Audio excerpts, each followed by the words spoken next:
How's it going, Lauren? It's going good. How you doing, Steve? Good. Before I turned the tape on, we were talking about your last name, and I was trying to turn you into an Italian and call you Molinari, but it's Molinare, right? I'll go by either one, kind of a half-bred Italian. Uh some people think it's actually French, but it's really Molinari Italian Oh, so you by are dominant. Italian. Yeah, yeah, yeah, Okay, yeah. I was right. Um, can you tell me what it was like growing up in Lansing, Michigan? Because I believe that's where you're from. I know everyone thinks the Dogs are a Detroit band, and you became a Detroit band, but you actually started in Lansing pretty much, right? Exactly. Yeah. Lansing's capital city of Michigan, and um it was kind of a comfortable, safe place to grow up. Everybody's families worked in auto manufacturing and related industries there, so it had that kind of Detroit car thing going on. But you know it definitely was not Detroit. Because when the Dogs first started playing Detroit, there was some comments that we had cow shit on our shoes because we were from Lansing. But you know, I mean, Lansing's cool because the MSU's there, and East Lansing was always really hip, and that was a cool place to go. Give me a So little geography on that. How far would you say that is from, like, say, the old Tiger Stadium or something? Because I've been to Detroit a few times. How far away would Lansing be? it's like 90 or 95 miles. That far? Okay, I didn't realize it was that Yeah, far away. Wow. yeah. When you were growing up, and I believe you're young in the '60s. When did you start listening to music, and what kind of music did you start listening to? I started listening to music pretty early on. My earliest memories was like a Christmas, like maybe when I was in kindergarten or first grade, my mom playing Elvis Presley, Christmas album, Blue Christmas. And then I remember the Everly Brothers on AM radio, and you know, s- quirky songs like the Monster Mash. And and then obviously when the Beatles and the British Invasion hit, it was all over with. Being out kind of more, well, you were near a college that you mentioned, so it wasn't really like you're in the middle of nowhere, but maybe for the Detroit people they thought that. Was there like an active music scene going on there already that you knew about when you were younger, or did the scene come along as you got older, like teenage years maybe? You know, once, because I started playing pretty early on, like in sixth grade, like, picked up guitar after the Beatles hit and stuff. There was a top 40 scene there, uh, and bands would play like the YMCA. There was a lot of teen clubs, in the mid 60s. And I would go to those dances at churches or the YMCA, and bands would play. And, they would just be playing the coolest top 40 songs, from Rolling Stones to Shadows of Night to Yardbirds. So AM radio in those days was really great. Yeah, well, definitely. I'm a little bit younger than you are, but I do remember the in the '70s, even A&M radio was a good thing. You said you started playing in the sixth grade, Yeah. guitar right away, right off the bat. Yeah, I took a few lessons. But when the guy started trying to teach me to learn how to like read music, I go, that's not the Yardbirds, that's not the Rolling Stones, that's not the Kinks. Can you show me that?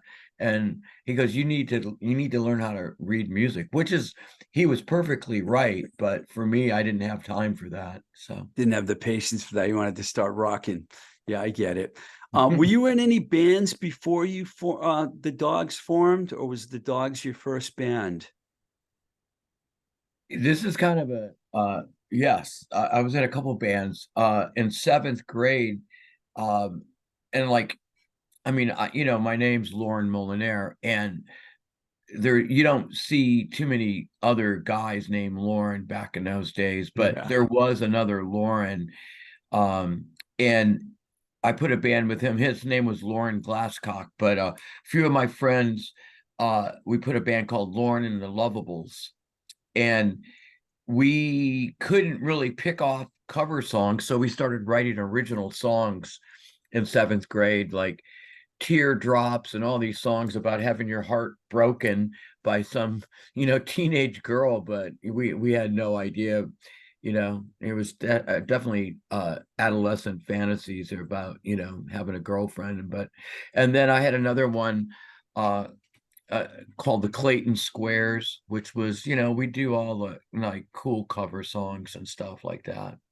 Nice. And whenabouts did the dogs start? Because I think that it was I might be a little out of order with some of this stuff. I did the best research I could find, but you guys moved around a lot. There's a lot to this the dogs. Everyone knows about the dogs, but you got they might not know that you lived in a lot of different places. When 68, is that when you met Mary and Ron and started the band? Well, as I was talking about those other bands, uh, my good friend Art Phelps played drums in those early bands in junior high school, and then him and I continued to, you know, slack kind of continue on. And I put an ad up for a bass player, and this was probably mid to late 68. Uh, put a ad in a music store, and Mary answered it and came down to Art's parents' basement looking like Noel Redding and Jimi Hendrix with puffed out orange red hair. Uh, and she was older than us. She played like Jack Bruce and Cream. And we thought there was be no way she would ever stick around with us, you know, young, kind of inexperienced, naive young guys. And she decided to continue to play with us because she saw Oh, something in us that we didn't even see in ourselves.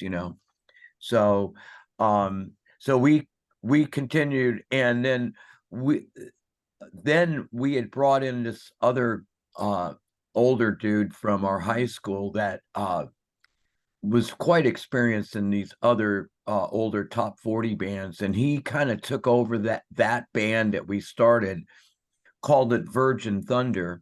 And it was just playing the choice covers of the day, and that was like maybe 1969. And then he kicked Mary out of the band. Um, and then I quit, and then Art quit, and then we decided to start the Dogs and just said, screw everyone else. We're just going to do this. kind of unusual having a female bass player at that early on. There weren't very many around, were there? Yeah, it was, I mean, Susie Quattro had the band, her with her sisters, the Pleasure Seekers, out of Detroit at Yeah. that same time. But really there wasn't. And it was, I mean, rock and roll's always been a male dominated industry, and it was kind of weird uh to be playing with a female. But we didn't look at her, I mean, yes, she was female, but we looked at her music skills, and I mean, she was way more accomplished than we were. So Great bass player. yeah. Still is, right? Yeah, well, hey, we're getting ready to we just had our 2009 CD only that we had put out, called Hypersensitive, Yeah, has been reissued on Heavy Medication Records in Europe, and it's coming out on vinyl uh August 18th. We're doing a label showcase here in LA. that's So fantastic.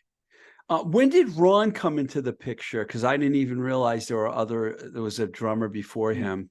yeah, like somewhere in 1970, Art left the band, um, and then enter Ron Wood, the juvenile delinquent that he was. And he was from a family like from the deep South, and if there was a term, and this is a term of endearment, speaking of Ron, is like white trash from the deep South. And um Ron had quit school when he was 14, and just a juvenile delinquent who idolized Scott Ashton and the Stooges. So he Hmm. fit in perfect with what we were doing.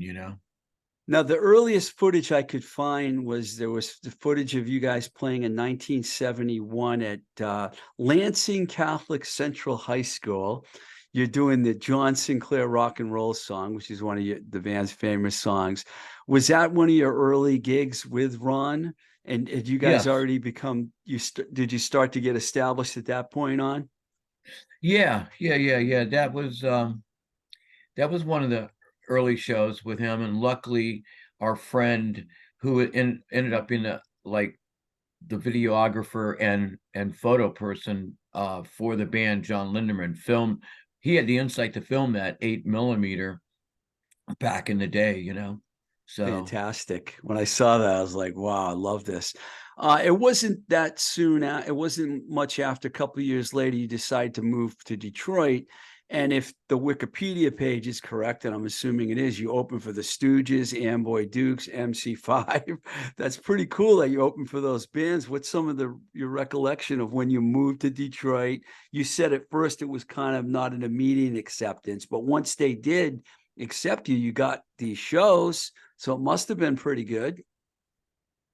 yeah, we actually played with the MC5 before we ever when Art was in the band. We had played with them right when Back in the USA came out in Oh, really? 1969. And that was the first time I actually had seen them, even though I was a huge fan.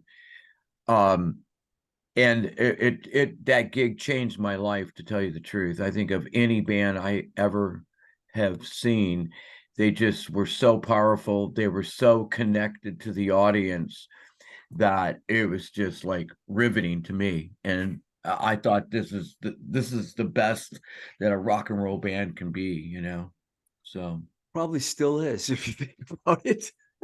Wayne Kramer's still doing it, man. It's oh yeah, he incredible. Wayne throws it down seriously at any event he plays at. So do you remember? I mean, what you played with the Stooges too? What was that like? We never officially played with the Stooges. We opened for Iggy later on when he was solo. And that was cool. And Little Caesar, the other band I play in, Yeah, actually got to open for Iggy uh during the Cold Metal tour here in Los Angeles. But getting back to the Detroit days, we opened for Brownsville Station. We uh opened Dick Wagner and the Frost, and Dick went on to play with Alice Cooper and Lou Reed. He actually took us to our first gigs in Detroit and wow. Birmingham Palladium and the Silver Bell. And yeah, it was just, Detroit in those years, late 60s, early 70s, was just like, you know, every everyone knows that probably some of the best rock and roll audiences in the world. It's why Absolutely. Led Zeppelin, 10 years after the Who, you name the English band, would love to come to Detroit because it was just like rabid fans of just rock and roll. It hasn't really changed either. I mean, I haven't been there in about 10 years, but when I worked for labels and went out on the road with bands, Detroit was always one of my favorite stops. I mean, you just couldn't go wrong there. I mean, the small bars, even like Lager House and places like that. I used to love going to the bars there. What made you guys move from Detroit to New York? Because if the timing's right, and correct me if I'm wrong, you didn't really stay in Detroit that long. You were there for a few years, and then you moved to New York City. Is that correct? Yeah, you know, the dogs always seem to cause trouble, or trouble with a capital T always followed us. And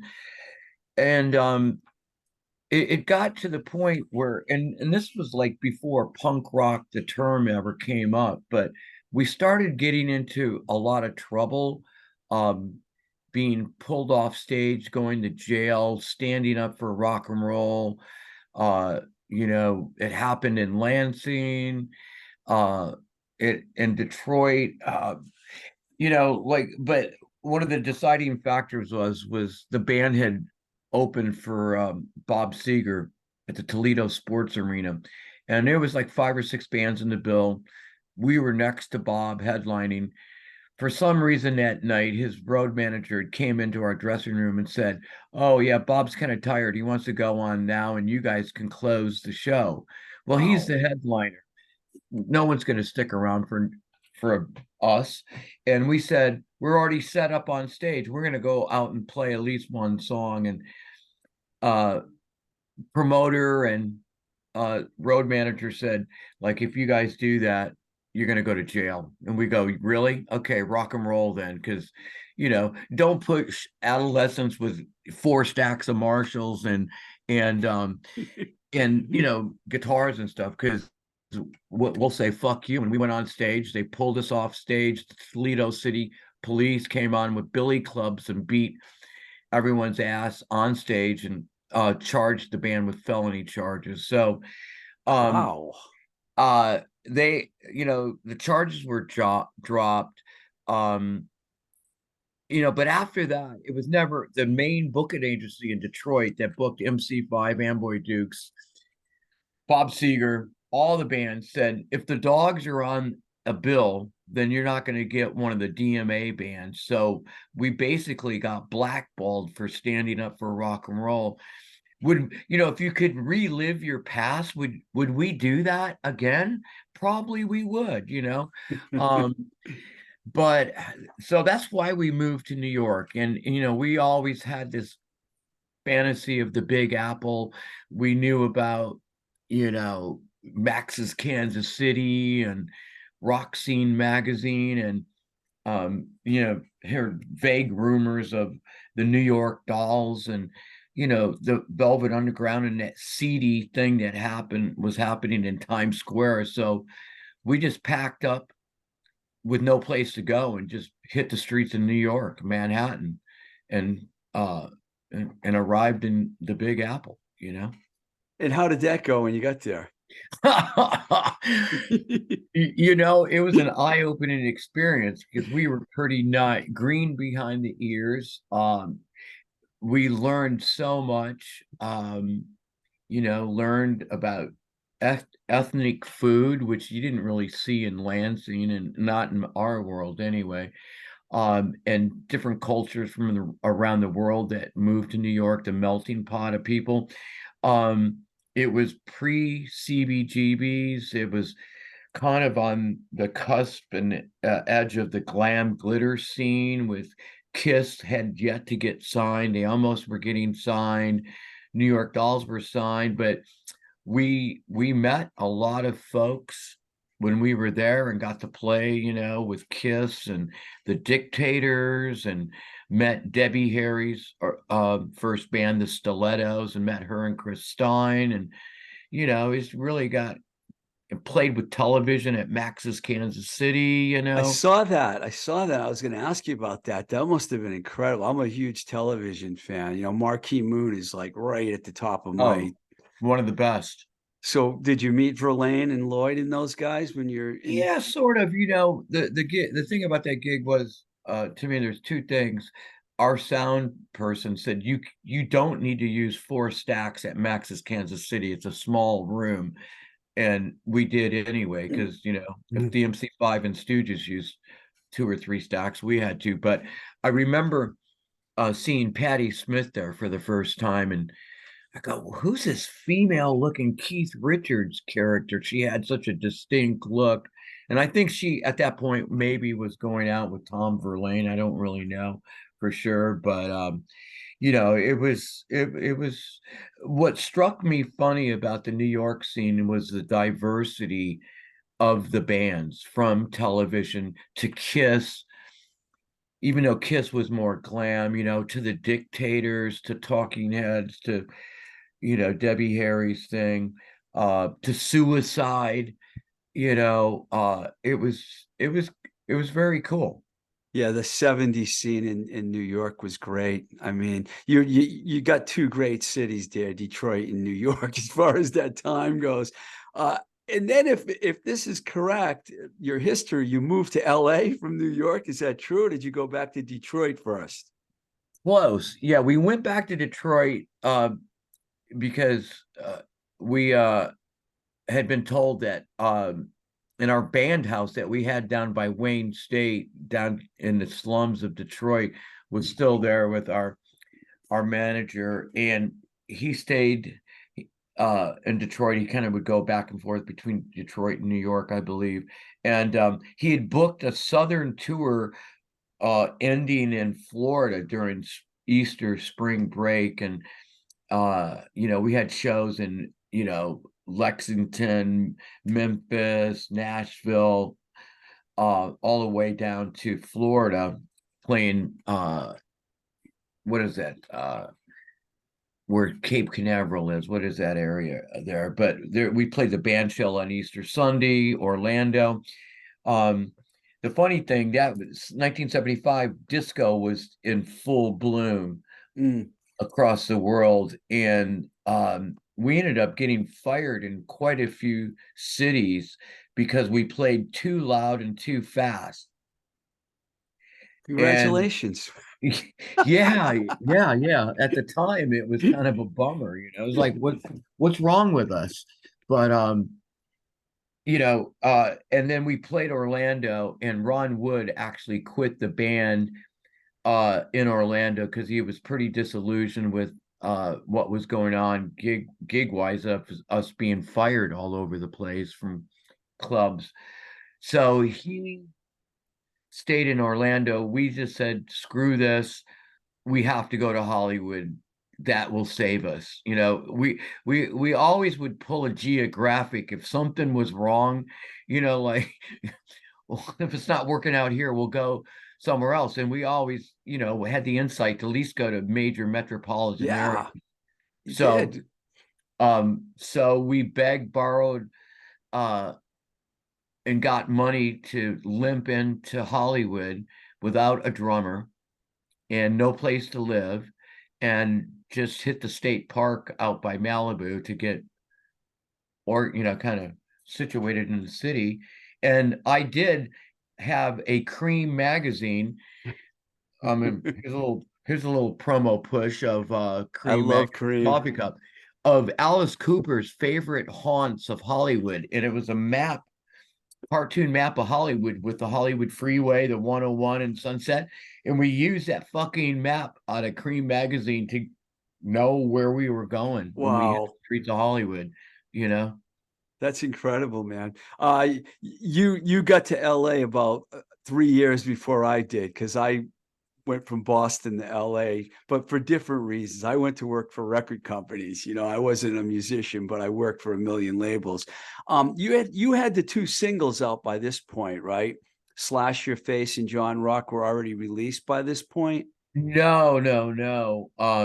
It wasn't until, we got another drummer for a few months, but it didn't work out with him.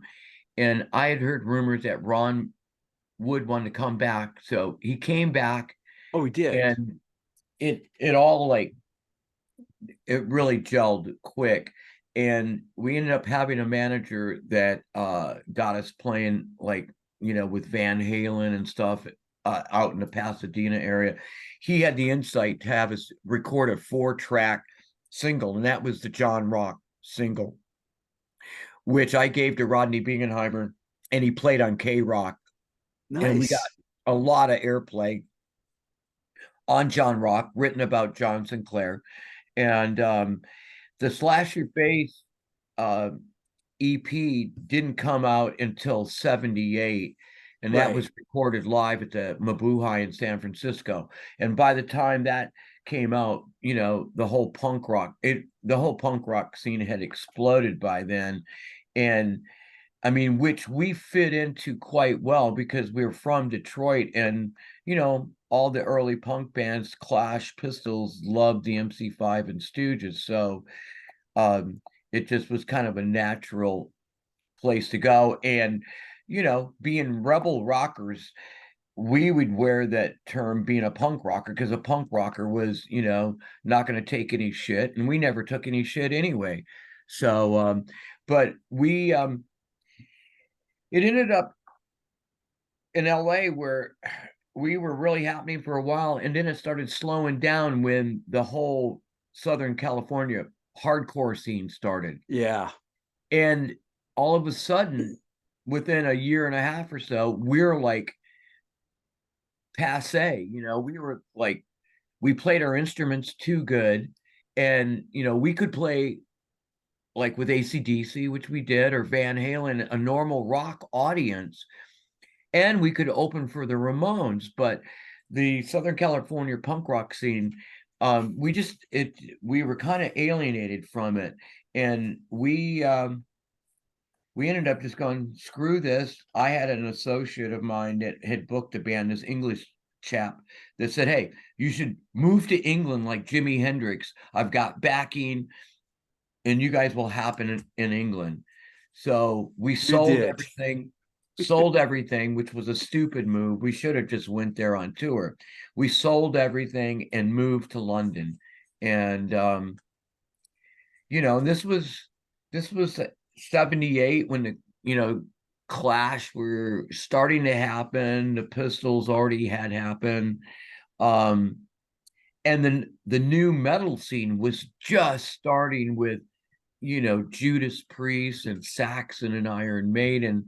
So at those gigs we'd play, you would have punk rockers pogoing and spitting at us, and then there would be young guys in denim jackets with a lot of buttons on it, headbanging. And so it was fascinating to be there. But a few weeks after we were there, the backer of the band, the financial guy, pulled out, which was really taxing on us. And we ended up squatting in London in the middle of the winter because we had no place. We had, we needed that funding to be there, even though we did like dates all around England, and we went to Belfast and Dublin and played. And yeah, so we ended What up a story. Yeah, we ended up barely getting back to Detroit after that. What a story. I want to move on to some of your other projects, but I want to tie this together a little bit. I know you toured Japan too, right? Later on? Yeah. During the 80s, will I say, we broke up, we got back together, and we were disillusioned. We gave up on the dream. But we put it back together in the early 2000s, and in 2007 we were asked to go to Japan, and we went to Japan twice, 2007 and 2013, for the Dogs tribute albums that were coming out there that all the Japanese bands played on. Yeah, I was amazed when I saw the footage in Japan. I know Suburban Nightmare was 2003, Hypersensitive 2012. The Ain't Going Nowhere EP. I love that song, Not Working for the CIA, by the way. Is that was that an older song, or is that a newer song? No, that was like, we just we wanted to put out an EP, and Elvis Cortez from he's in the Transplants with Tim from Rancid. He has his label, and he put that out on vinyl, and I'd written those songs, and Dogs were always kind of quasi political, and was not afraid to talk about stuff like the CIA. And well, we might end up getting back to the Dogs, but I wanted to talk to you. Do you mind if we talk about Little Caesar for a second? Because it's one of the fascinating bands, I think. I was living in LA when the whole Little Caesar explosion happened. You guys were literally on the covers of all the industry magazines. Everyone was talking about you guys. You got this huge deal with Geffen Records. Was it John Kolodner? Well, he was yes, John was a senior artist relations guy, but Mio Vukovic from Geffen, who also worked with Junkyard, actually signed us, and then Kolodner, kind of was overseeing it. I remember that because I had worked with Dag Nasty before Brian Baker became a Southern rock guy for a little while with Junkyard. And I remember it was you guys and them and Circus of Power. There was this whole kind of like all of a sudden motorcycle rock scene that just kind of popped up. But were you surprised at how much publicity and everything Little Caesar got right when you got signed? Well, what was interesting about that band, I mean, I was the last one to join, and I knew Fidel, the bass player, and I still had the dogs at the time, but it was like just kind of like a Sunday afternoon jam band, and Ron Young and Tom Morris, the drummer, they put that band together, and it was kind of a backlash band to excuse me, the Sunset Strip glam rock Yeah. and pretty boy type scene. And we weren't pretty boys anyway, and it was like if the Stones were the rough kids compared to the Beatles, it's the same thing. And we identified more with bands like Junkyard, and we still do today. I mean, we just played with Junkyard a few months ago on a They're still California playing, movie huh? tour. Wow. Yeah, yeah. So, yes, but the whole thing with Caesar happened fast. The first gig, Jimmy Iovine, the mega, icon in the music industry, one of his associates saw us and brought Jimmy to see the band next, and we were signed immediately by Jimmy Iovine for management. So, Wow. I mean, if you can have a manager like Tony Soprano in the music industry, I mean, Jimmy's a smart guy, very insightful, and um, and his day-to-day guy, Tony Ferguson, who actually was the Yeah. guy behind No Doubt, was the guy that really groomed and made Caesar be what it was. Obviously, Ron's a great singer. We tried to write really good songs and stuff, but Tony pushed us. I mean, due credit due to him, and I think all those factors made it all start to happen quick. Were you surprised or did okay, I don't first of all I should ask, was this a band's decision, a management, a label to release Chain of Fools as the first single? And were you guys all supportive of that? Did you all think it was a good idea? Or do you look back at it now and go, why did they start it off with a cover song? I mean, I've always wondered about that. What's your opinion on that? Well, I think I think they looked at the success 10 years before that Van Halen had with You Really Got Me. Yeah. And I mean, Chain of Fools was just a song that we played at our gigs that we kind of rewrote and made a bastardized version of that great Aretha song. And luckily Ron's got the pipes and the Yeah. souls to sing it like that.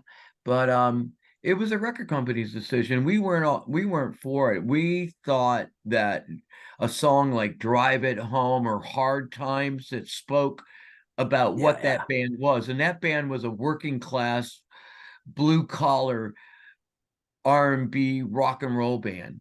And I don't think that ever got out there as much as it should have. But I think if they would have picked an original first, the identity of the band would have came through. But I mean, that Chain of Fools still did push that album, and we had that the video got a lot of play on MTV.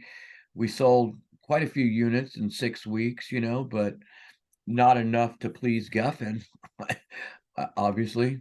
Yeah, I had to ask that question because I wondered that for years, actually, myself, because I'm not against covers. I love covers. I just get surprised sometimes when a band that's got this kind of a buzz going would come out of the box with a cover. And I didn't know. I had a feeling the record company made that decision. Yeah, yeah. I mean, we loved playing the song and everything, but I think if they were going to do that, they could have did that later on and establish the band, do some artist development, like Chris Blackwell did with U2. He kind of groomed and built that band. Geffen at that point, because of Guns N' Roses' success, they wanted instant stardom, Yeah. and if record companies could pick the hits, everything would be a hit. I mean, Guns N' Roses, a great band. Mike Klink did a great job on that production, but that took a long time to happen after that album was released. And did Geffen know, DGC know that Nirvana was gonna break like it did? Rock and roll's an untamed beast. Yeah, artist development seemed to go down the toilet around that time. That's a good point that you brought up, because I remember a lot of major labels would come to us at Metal Blade and ask us to, can you go to mom and pop retail? Can you go to college radio? Can you build the bass for us? And we're like, don't you guys have a department for that? And they didn't anymore because of exactly what you said. Everyone was looking for the big hit, and the big hit, when it hit, man, did it ever hit. Because some of those bands during that period just blew up, like Yeah. Nirvana and Pearl Jam and those bands. Did the band give up soon thereafter that and take a break? Because I know the band kind of came back. Redemption, I think, was 10 years, I mean, much further away than that, like Yeah. years. Did you guys take a long break? And is that when the Dogs, you went back to the Dogs and everything at that time? Yeah, um after so during the first album, after that first album came out, it was starting to be like the Spinal Tap story. Geffen changed their distribution. There was no records in the store when we were on tour with Kiss. It's like one thing after another could go wrong. Jimmy left being our manager to start Interscope Records. We changed managers and got a pretty good guy. But it wasn't like having Jimmy Iovine. Apache left the band, our original guitarist, and then we had to do the second album. We ended up getting Earl Slick to Yeah, come in to do the second album. He was a friend of mine, and I mean, Earl Slick's Earl Slick, he's and that was great. he is great. And we did the Influence album, and right in the middle of recording that, Nirvana came out and all things changed. The landscape changed. And I think Geffen, uh, with bands like us, when Influence came out, we didn't have their support, even though in England it was getting 5-star reviews and Sounds magazine. And we went on tour there, sold out the marquee. We did 4 or 5 shows in England, stellar. And Geffen basically wouldn't support us on any tour support after that.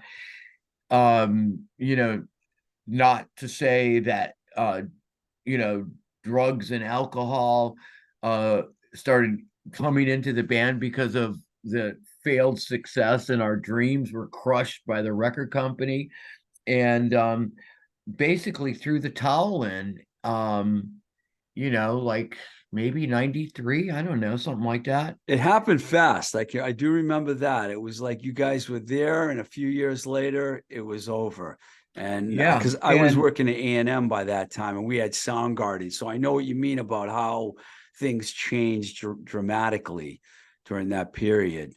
Um, so so fast forward, before the Redemption album, Earl had said to me, because he had his website, and that was like mid 90s, and the internet was just starting to happen. And he had earlslick.com, and he goes, "Hey, let's do an outtake of songs from the Influence record and the demos that we all cut at MCA." And so I told the rest of the guys about it. We kind of picked the songs, and we all looked at each other and went, you know, okay, maybe this could be fun again and not have any record companies involved or no managers. And so I had been writing songs, Apache had been writing songs, and we had the songs for the Redemption album. We asked Apache to come back and give us 1 year, promise us 1 year. So we record the album, and then he quits the band again. And but the album came out. It was picked up in the UK. by Rock Candy Records. And by that time, the internet was there, and we set up our like Facebook page or whatever, and started realizing that we had so many fans out there that loved the band, and still believed in the band. And we ended up going to Europe, on our first tour after that, and then 8 more times or 7 more times after that. Technically, Little Caesar's still together, right? It is. Yeah. It's Ron Young, Tom Morris on drums, Two okay, originals. yeah, and myself, and then Farrell Barrett on bass from the Four Horsemen came in, and Oh like yeah. he came in like, I don't know, 2015, 16, maybe 8, 7, yeah, 17, I think. And then Mark Tremalia ended up from Bang Tango, came in when we did our last album for Golden Robot, the 8 album. So and then during COVID we had Rob Cannell, replacement drummer, coming in. Rob's the drummer in the Cruzados with us too. So we have this sort of like rock and roll uh co-op that we all kind of, it's like the Brooklyn Dodgers. You got people in the dugout that can come play if there's an illness or whatever. So but yeah, we just September 22, Caesar went and did our I think it was our 8th tour of Europe. Incredible. I'm gonna go to the Cruzados, but I have to ask you about one thing before that. How did you hook up with Mike Hudson and the Pagans? Because I saw that on your resume and I was like, wow. I mean, I know they're a Cleveland band, not far from Detroit. I'm a fan of Mike Hudson. Did he pass Really? away a couple years ago? He did, um so my wife Julie was married to Brian Hudson in the Oh, 80s. And so, you know, and Brian passed away too. But through Julie being married to Brian, Mike was her brother-in-law. Uh Early on in my relationship and marriage with Julie, we went to New York and met Mike when he was living in New York, and we got to be friends. And I always thought the Pagans were great. And then he moved out here, and the dogs were covering Her Name Was Jane, which is on the Hypersensitive record. And Mike asked me to produce them, and we actually did the record Hollywood High, uh, and kind of did some writing. And then I helped him put the new version of the reformed Pagans together out here. And I did one show with him, and then I bailed after that.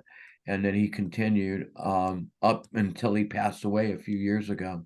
I knew Paul Marotta. I don't know if you know Paul from Cleveland. He played with Mike, and he was in the Electric Eels and the Right. Mirrors and the Styrenes and all those bands. That's how Mike came on my radar. But I like the Pagans too. But I know Mike was a good writer and kind of crazy. Mike, God bless him, was from an Irish Catholic family from Cleveland. He, on his writing side, he was very talented at his writings. All of his lyrics were quite packed with a lot of imagery. But like William Burroughs, I think he had bought into the tortured artist syndrome, where life in the fast lane and the excesses, that you have to do that stuff to find your muse, may it be writing books or songs and stuff. And It's well put. That was very well put. He was also he wrote for newspapers and magazine yes, stuff he too. was he was very talented. Yeah. Um but at the same time, a real misfit. And guys like that, they like Frank Sinatra said, "I'll do it my way." And Sid Vicious also said that, covered that song, right? So you got, God bless Mike, he did it his way to the end. That's So Yeah, I just had to mention it. So let's talk about the Cruzados, because I know long before this version of the band, they were really, I remember the Plugs and the Cruzados, and I'm going to talk to Tony soon. And just, I love those bands. They were so different. They had their own thing going. When I heard that the band was reforming and Ron and you were in the band, I was like, wow, this is pretty cool. Lou at Rum Bar told me about this. Tell me how that whole thing came together. Yeah, well, I go back with Tony back to those Plugs days, and uh I love the Plugs. I knew Charlie, Quintana, and Tito. Um, Charlie's no longer with us either now, no, huh? Yeah. unfortunately, he passed away, and so did Marshall, from the band. But when they started the Cruzados, I actually at some of the early gigs, I was a roadie for them because I had the Really? the Dogs van and stuff, and yeah, I was actually blown away by the first time I saw the Cruzados at the lingerie when I was their Club roadie. lingerie. And Steve Hofstetter from the Quick, the other LA cool band, was on guitar, and he was in the Quick, he was like Mick Ronson, but in the Cruzados, he was like spaghetti Western guy and just like completely reinvented his guitar style. And yeah, I thought Cruzados was a fascinating band, and I watched them, do their thing and get signed to Era stuff. And then, eventually they broke up. Fast forward, um, and I had talked to Tony occasionally. I was like artist relations guy for Korg USA and Black Star Amps and Vox, and I'd go do the NAMM shows, and I'd run into Tony at the shows and stuff, and he was always cool. But then I got a call from Ron, I think it was, that Mark Tremalia from Caesar, Bang Tango, actually had known Tony a long time and had been working with Tony on some other musical projects. And Tony told Mark that he wanted to put a new uh Cruzados together, and he had an album's Wow. worth of material, and said, "Do you know a singer?" And Mark says, "Well, yeah, Ron, you know." And then so Ron's talking to him, and Tony goes, "I need a guitarist." And Ron says, "Well, there's Loren, you know him." And he goes, "Yeah, but I don't want to take both guitarists and Little Caesar."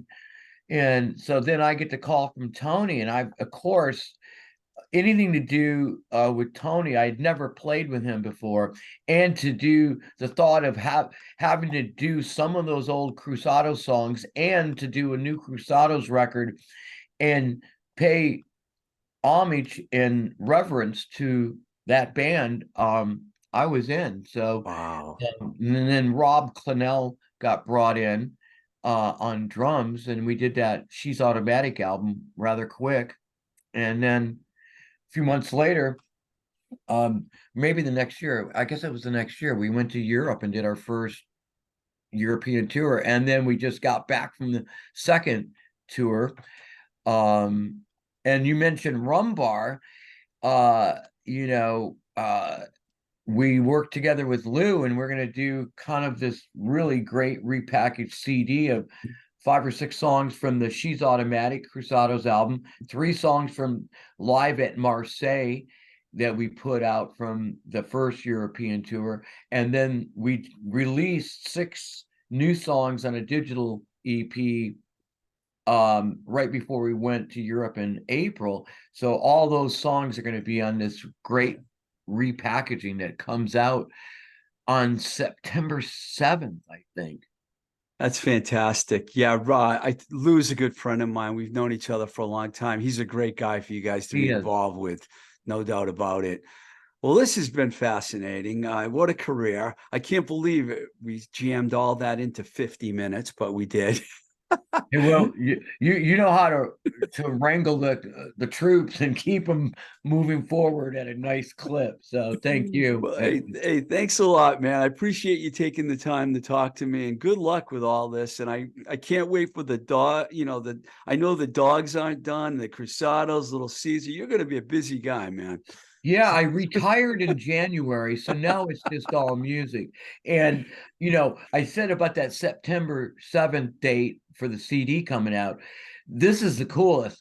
The Dead Boys are like touring America, and on September 7th, the Dogs Cruzados are gonna support the Dead Boys at House of Blues Anaheim. So I get to do double duty with my two fave bands. So That's fantastic, man. yeah. I might be in LA during that time. I actually talked to Lou about that.